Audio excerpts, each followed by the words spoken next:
Hello and welcome to the pod. I'm Nathan Fink. I'm Jasmine Torres-Allen, and this is New Hampshire Family Now, a show about building family in the Granite State. Today in the podcast, guest co-host and director of Child Family Services at Community Action Partners of Stafford County and co-founder of Black Lives Matter Seacoast, Tanisha Johnson, helps me wrestle with the concept of belonging. And later, award-winning business leader, advocate, and entrepreneur Flo Nicolas joins the show to talk about the intersection of identity and community. New Hampshire Family Now is brought to you by the New Hampshire Charitable Foundation. Since 1962, the Charitable Foundation has worked hand-in-hand with generous and visionary citizens to maximize the power of giving and support, collaborate, and lead innovative initiatives. Initiatives like New Hampshire Tomorrow, which is focused on making sure children and families have access to education, healthcare, and career pathways to ensure every family member thrives. To learn more about New Hampshire Charitable Foundation and all their initiatives, go to www.nhcf.org. This podcast was also brought to you by Family Support New Hampshire. Family Support New Hampshire is NH's coalition of family resource centers and family strengthening programs that exist to ensure Granite State families have access to resources so both caregivers and children can succeed, because supported families are strong families. To find a family resource center near you, visit www.fsnh.org. Hello and welcome to the podcast. Jasmine Torres-Allen is off this week, and in her stead, I'm pleased to welcome Director of Child Family Services at Community Action Partners of Stafford County, Black Lives Matter Seacoast co-founder, early childhood advocate, adjunct professor, mother, and now co-host Tanisha Johnson. Thank you. Thanks for having me. That was one good intro. Also, welcome to my home, by the way. I know. I love it here. It's beautiful. The boys are in the background, so I know we'll probably have to do a couple of takes. Mm-hmm. How's the family? I know you have an 11 and a 17-year-old? My 17-year-old daughter, we're getting ready to do college. Mm-hmm. So she's in the mode of waiting for all the letters to come through. All right. I'm waiting for all the money to come through. Right. You know, so I'm looking at these letters, I'm looking at tuition, and I'm going, girl, I don't know where you're going. Right. You know, so I have that aspect, and she's 17. She's at that point where it's like, I've raised her, she's done with me, but I have to remind her, like, you still live here. You still are in high school. You still have a curfew. And I've raised her to be so independent because It's always been me and her. Always, right? When you raise an independent daughter, it comes back. Like, it comes back because she's like, Mom, what do you mean? I have a job. I save my money. My grades are good. So first of all, both of those ages strike me as being transitional. But then I think, look, every age is transitional. Like, I'm going through some things myself.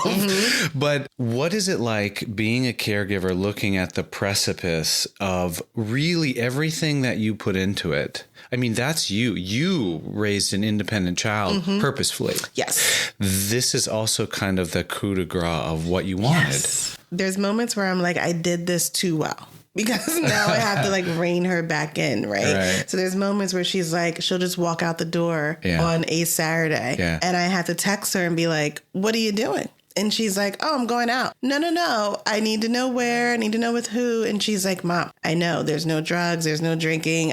My curfew's at 11. My location's on. I've done the chores you asked me to do. Right. So then I sit there and I'm like, well, I guess I have no response. Right. Because there's nothing to say. Have you tried Munchausen syndrome? No. Okay. Should I try it? No. This is actually, I just wanted to check. But the 11-year-old. My 11-year-old, he is my sensitive child. He is total opposite of Sanaya. So I have total independent to total needy. He's also in this transitional phase of becoming boy to young man, so to speak, starting to smell. Yeah. You know, like those reminders of like, is it the hormones? It's a lot. He's also he has severe ADHD. His processing speed is behind, but you know, so he's on an IEP. He's my sensory child. Right. He's also sensitive. So he's my one that we actually do sit and watch Golden Girls together, and we sit and watch the cooking shows together. Good. And then we also sit and watch wrestling together. So It's like range. Oh my God. I know. We like sit and watch it all. but he's my snuggle bug, right? Yeah. But he's also starting to get those hormones. So now it's like, I'll snuggle mom, but you only get 20 minutes. Yeah. That's interesting because transitional phases, right? And I don't know what it is with me lately. Like, is it solar flares or is it that Mercury is in like retrograding like a boss, but something's happening here. I've been thinking a lot about places and spaces lately, and with the boys growing, and then myself, I've been thinking about this concept of belonging a lot. It's something I think that we as parents want for obviously our children, but us as like community members, we talk about this quite a bit. But there's part of me that says, I don't think we understand this thing. And so I wanted to ask you, and this is obviously a little bit deeper than what we said. When I say belonging, what does it mean to you? Like, what is belonging to you? So belonging has a couple different meanings to me. There's like my personal thought of what belonging is, which maybe they're the same, but that whole ability to be just Tanisha in every space I go to, the ability to not have to adjust, to not have to change from professional Tanisha with the office clothes and who's the director to BLM Tanisha. So being extra pro-Black to being the advocate, to being the activist, right? That frame of mind and speaking to just chill, sitting at the table Tanisha. Those are 3 different Tanishas. Right. Which speaks to the fact that none of those Tanishas belong together. They're me. Right? That's who I am as a person. But I'm not at spaces where all 3 of those are welcomed at one time. So that is where I'm like, do we get belonging and inclusivity? Absolutely. Are we doing it at all spaces? No. Right. Does it need to be at all spaces? Yeah. Not sure. Because chill Tanisha probably should not be at work. Right. But like, why not? Like, what systems have we built in terms of patriarchy, in terms of supremacy, in terms of power and privilege, and all of that to say that chill Tanisha is still not boss Tanisha? So like, that's when I think about belonging from a personal level. We've made ourselves as people, not even based on race or culture, but as people, we've created compartments of ourselves because we can't bring certain aspects of ourselves to certain spaces. But community belonging may be a bit more broader in terms of, are we welcoming everyone in terms of class, in terms of gender, in terms of race and culture, religion, all of that? Or have we created a space where they're welcome and we can have them sit at the table, right? Because we've got the diversity down, right? But have we made it a welcoming space where they feel like their voice matters, where they can show up authentically in all of the things? Maybe. Yeah. Some people may have gotten it right, but it's not a global thing. So there's still that, but there's still that internal belonging that I'm like, even if I can show up authentically me, I'm not going to. Interesting. Let me follow up on that because, and maybe it makes sense to go into what belonging is not. So there's this concept of, everybody always says, I want to make a safe space. And I'm always like, don't say that, because my safe space is not your safe space, right? It's not the same. It could be, maybe, but chances are it's probably not the same exact meaning. So belonging is not creating a safe space, right? Belonging is creating a space where someone can show up authentically and can maybe put their guard down just slightly enough to be whoever they need to be. But belonging is not a true safe space because we don't know what people's safe spaces are. So you might create a table that welcomes me to it. It may not be safe for me, my own personal thoughts, right? So that's why I'm like, belonging is not that. Belonging is also not an us versus them. A lot of people feel like belonging is part of that. We're making a space for folks to elevate them, which we are, right? And to bring voice to those who haven't had a voice, right? And that value, but it's not to create a, I'm Black, you're white, so I'm making this belonging for you because you're Black, right? So, and not me because I'm white. Right. Like, that's not what it is either. And that's a huge confusion because folks are like, we're bringing everyone to the table, but me as a male or you as a white male still feels not valued because we have focused so much on others, which is great. We need to do that. I'm not knocking it. So please don't take my quote and post it all over and be like, BLM co-founder says raise the white voice. But what I'm saying is belonging is not us versus them. Belonging is how can we all sit at the table together and each voice is heard and welcomed and included and valued, right? Right. And authentic. So as I'm kind of traipsing through my life. My boys are growing up. My wife and I are getting older, unfortunately. And when I look around, I think just how many people, community members, we need to function on a base level. And it's interesting because if we belong and we're received, that exchange of help and support flows freely. Yes, it does. But if I'm not received, if I'm othered, us and them'd, that flow doesn't go freely. In fact, it's burdensome. It's a handout. Right. And that's not what belonging is. So that's where folks are like, all right, like organizations are so heavily focused on this DEIJ, DEIBJ, whatever we want to say, right? Because the letters are always changing now for some reason. And they get caught up in this, all right, we got the diversity down packed. We have all the different categories at the table. And then we're not even touching equity yet, right? So folks are still like, we don't even know what equity really is. But then they go to the inclusion and we're like, well, we have the pictures on the wall. We have the different books. We have the different curriculum by all types of folks, right? We have the pronouns down. We have all of that. And they're like, so we're inclusive. And it's like, no. And then it got to, well, you know what? Let's go deeper with inclusivity and then let's bring in belonging. And it was like, are they synonyms? Maybe, maybe not. Belonging is more of a feeling. That's why I wanted to talk about it, because it's something that it's very distinct. Our bodies know it. Your bodies know it. Yes. You know, the moment you walk into a room, your follicles know it. I guess my question, and this is a question that I don't think we can answer, but how do we get there then? Like what is the mechanism by which we get closer? You know what I always say? We have to get away from the kumbaya. The kumbaya, the circle, the holding hands, the singing songs together, like that may be what inclusion is, but it's not what belonging is, right? We got to get to you and I have uncomfortable conversations. We start talking about the things, the elephants in the room. We start talking about the things that are triggering, the things that bother us. And we start working through those, not in an effort to agree, right? Not in an effort to come to one solution, right, but in an effort to empathize, which is huge, right? Right. To hear each other, to say, oh, I understand you. I can't be in your shoes. I haven't felt that, right? No matter what it is, right? But I understand how you come to that conclusion. And now my mind is open. My mind is broader. My mind has a different lens to look through. Until we start doing that and empathizing. Empathy is everything. Everything. Down from a work power relationship, from boss to staff, down to peer to friendship, to relationships. Right.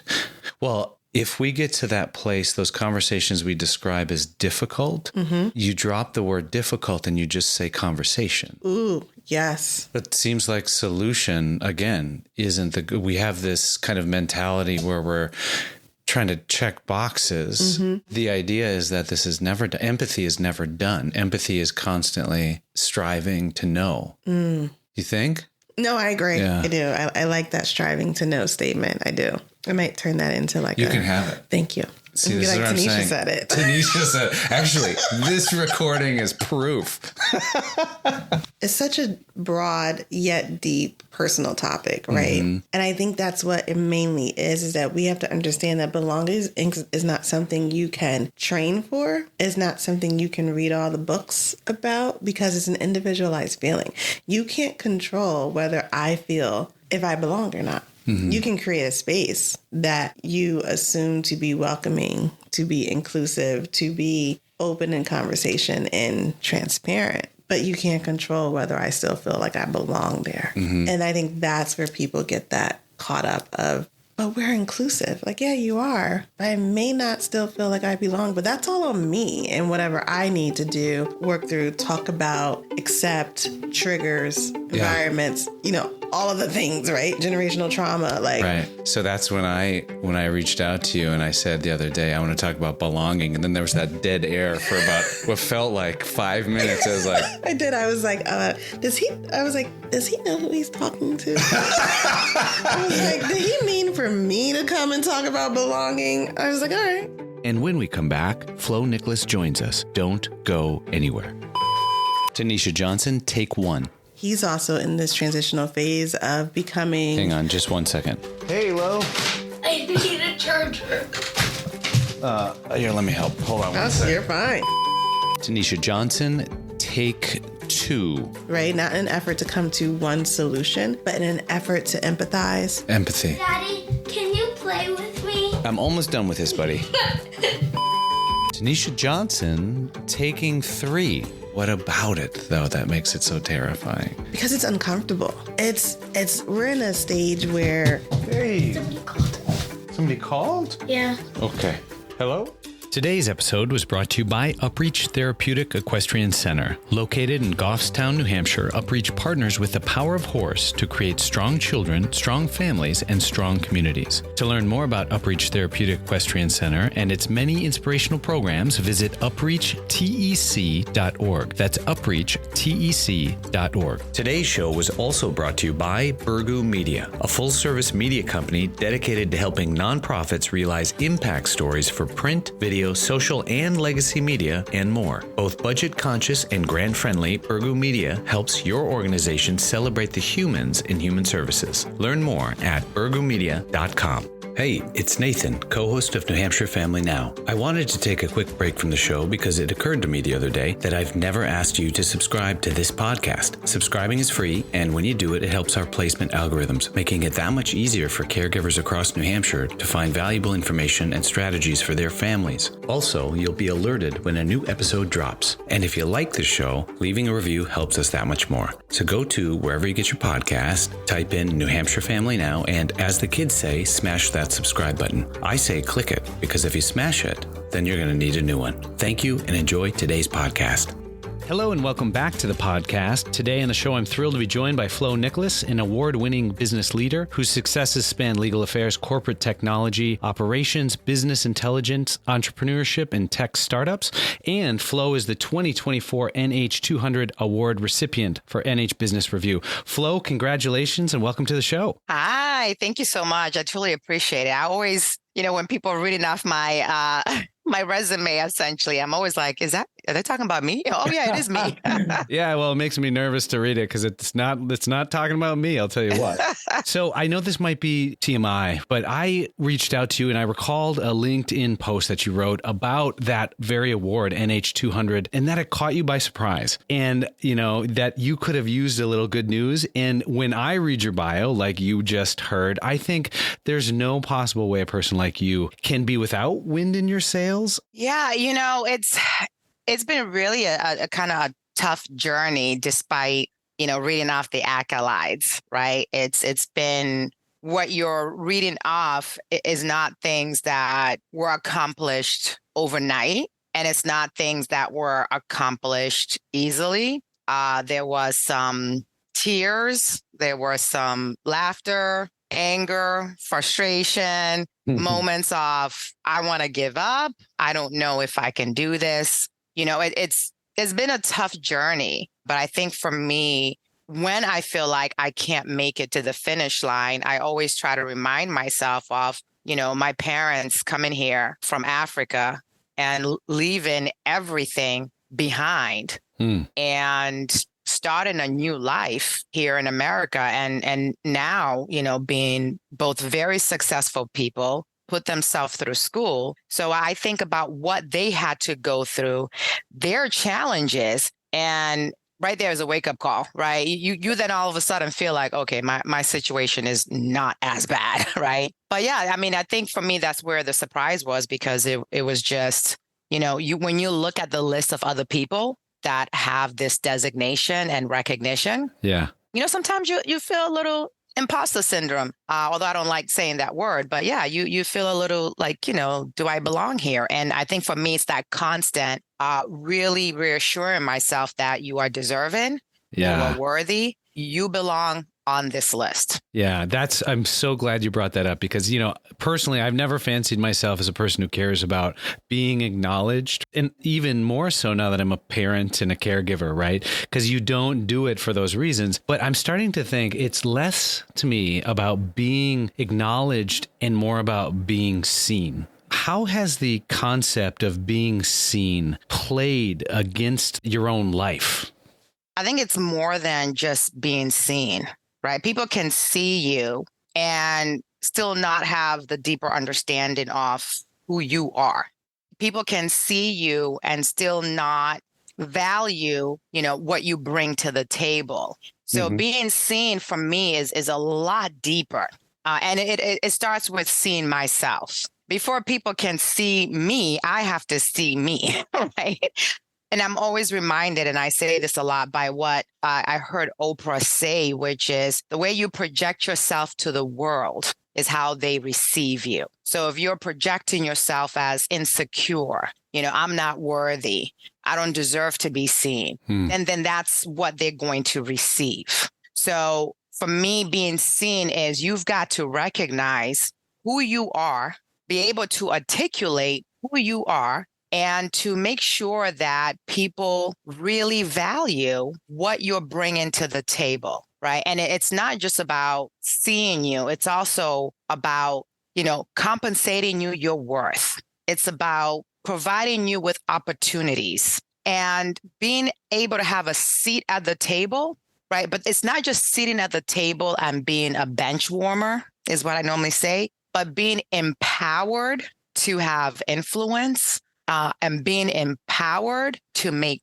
change, which is tangible and measurable. And to me, that's what being seen. But again, it starts with me, right? Because I'm the captain of my ship. So I've got to navigate, right, how I want to be seen. Right. And it feels like, we started this with this award and the idea of imposter syndrome. And I agree with you. Like, I'm not a fan of the phrase, but I understand it deeply. So I'm curious then, when you embrace that idea of being seen and then you look in the mirror and say, no, this is who I am. But there is that voice there where it's kind of like, yeah, but is it? How do you navigate that space? I think the best way to navigate it is to acknowledge that is you are okay with being imperfect. Perfectly imperfect is, I have a couple of shirts in my closet that say this, right? I think we have this idea that we're going to know everything. We're going to be able to do everything. And we're just going to show up every single time as our best. And the reality is those are ambitious goals, which I believe are unrealistic. We are not always going to be at our best. We're not always going to be the smartest person in the room. And that's okay. We will be handed a project where we are not going to know everything. We're not even going to know how to start.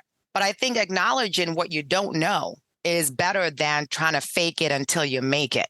Because at the end of the day, you can fake it, but then the energy that you have to put in to keep up with that is going to be stressful and detrimental to your health. So for me, it's one of those things where at this point, I've got to understand that I sometimes show up and I'm like, man, I completely screwed that. But then you learn, right? It's a process of learning and growing, and it's constant. We're constantly evolving. And to me, that is the best thing ever. And it's funny because I am very raw and I'm very authentic. And I'm very like, hey, sometimes I have failures. Sometimes I hit rock bottom. And people will be like, oh my God, I can't believe you share how you hit rock bottom or you fail. And I'm like, why? Why can't you believe that? I'm a human being. That's what happens. And I think that's what we have to recognize is the fact that we're not robots. That's right. I'm a big Dwayne Wade fan. And he used to have this saying, it's all about how you get up, because you're going to be down there again. And you said something that struck me that I'm like, oh my gosh, you know what? This is about being receptive. You know what I mean? Like, this is about walking in and being receptive. And I think these are great concepts. And then all of a sudden I'm in this place where I'm like, wait a minute, I'm a dad, I'm a parent. And these are concepts that I have come across now that I'm in my mid 40s. But I look at my kids, and I know you have kids too. And I want to ask you, how do you teach kids in your care about those things so they can then go out and be their authentic self? I mean, that's a fantastic question, because right now as parents, we're dealing with social media, right? We're dealing with kids who are exposed to things that, I was outside eating sand. right? They're making sand cakes. These kids are on the internet learning all sorts of things and being exposed to a lot. And one of the things as someone in tech, I look at the impact of social media. And, some of these kids are being shown things where they're supposed to be looking a certain way, and just the pressure of trying to fit in and be cool and all this stuff can really have an impact off how they show up, how I want to belong. Right. These children want to belong. They don't want to go to school and show up and have, be bullied for how they dress. And one of the things I've always done, and, with my husband, we've taught our kids early, it's not about what you wear, whether it says Nike or whether you got it at Walmart or Target. Those are not things that define you as a person. How you treat another person, that's important. Not the $200 Jordans, not saying anything wrong about that, but just letting them know it's who you are as a person, and to not be ashamed of who you are. I have a daughter who's neurodivergent. She has ADHD on the autism spectrum, and I am so envious of her because she knows who she is. I mean, she wears things that mismatch. And half the time, at first I started saying, oh my God, this color is not matching with that. And she's like, but it matches to me. And then my husband said, so what? You just let her wear what she wants to wear. And she's just freely expressive and proudly does it without a care. But the one thing I will tell you that I'm really impressed with, that I got an email from her school, from her principal, there was someone else being bullied, and she stood up for them. And I said that this is what we teach our kids in our house. And not only do you stand up for yourself, you also make sure you look out for others and you speak up for them when they might not have a voice.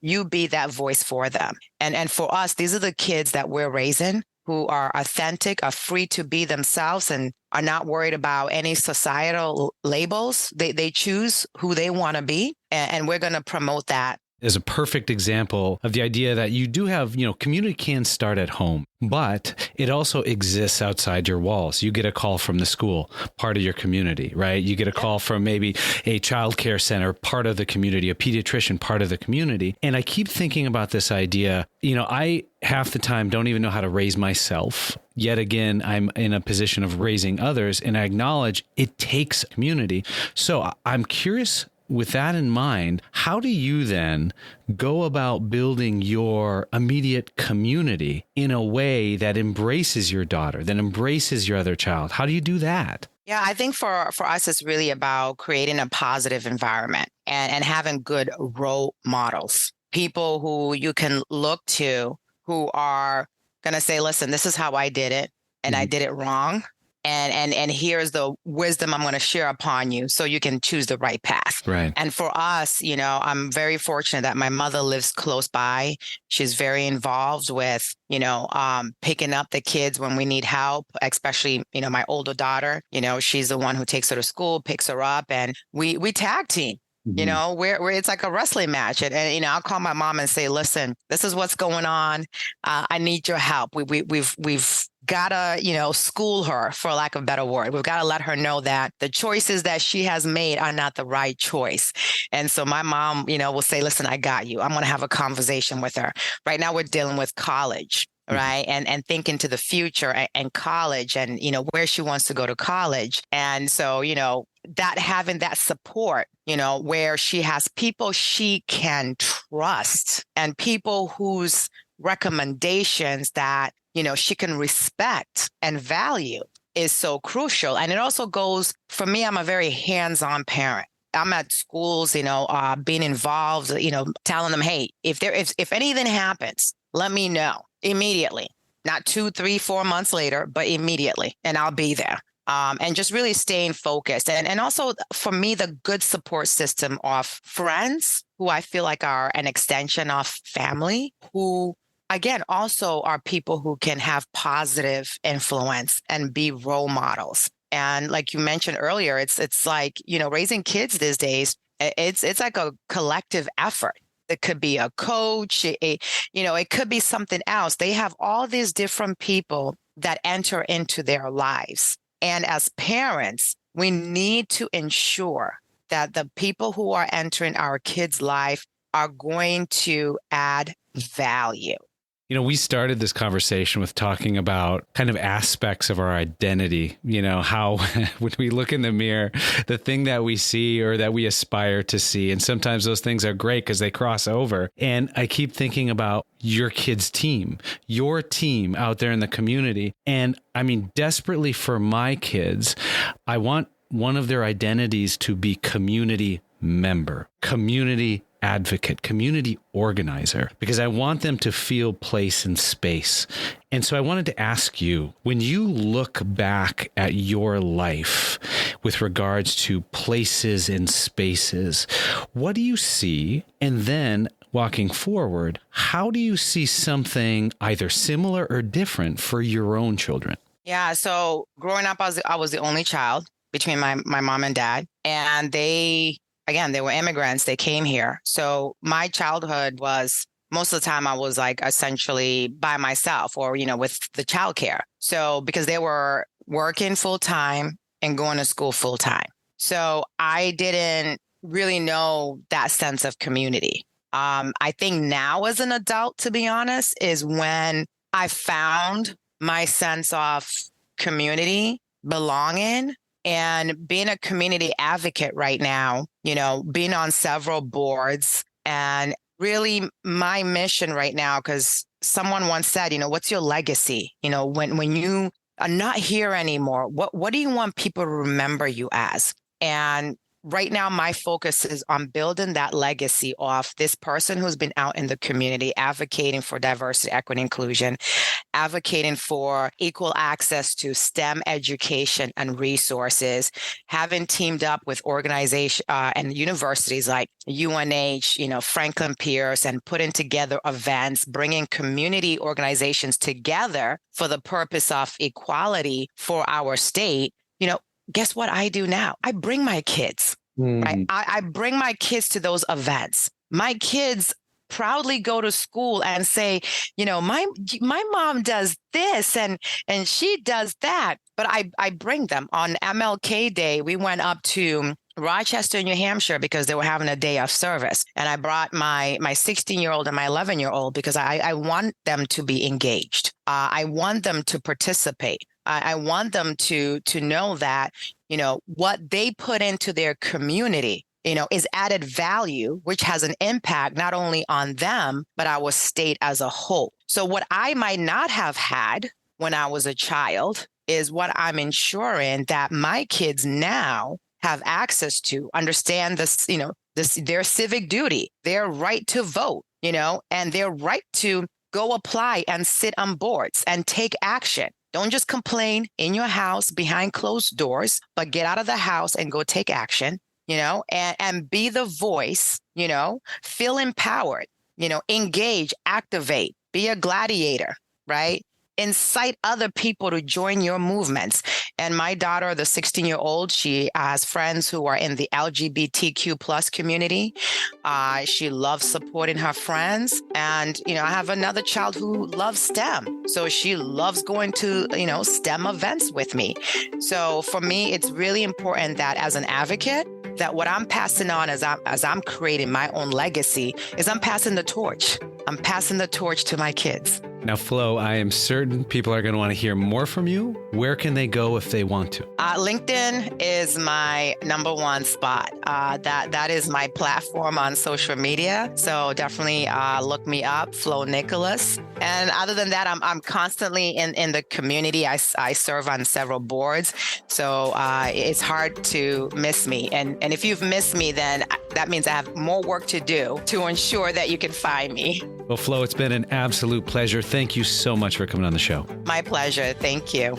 This podcast was brought to you by Nixon Peabody, who delivers exceptional legal services for clients in the community by combining high performance, an entrepreneurial spirit, deep engagement, and an unwavering commitment to a culture of collaboration, diversity, and humanity. Nixon Peabody works with universities, hospitals, and nonprofits of every size to maximize impact. For more information, visit nixonpeabody.com. Many thanks to the Samuel P. Hunt Foundation for sponsoring this podcast. Established in 1951, Samuel P. Hunt Foundation is a Manchester-based, independent nonprofit that provides grants primarily for the arts, children and youth services, faith-based organizations, educational institutions, healthcare, and human services. New Hampshire Family Now is listed on Apple Podcasts, Spotify, Google Podcasts, Amazon Music, Stitcher, iHeartRadio, and more. Listen wherever you get your podcasts or ask your smart speaker to play New Hampshire Family Now.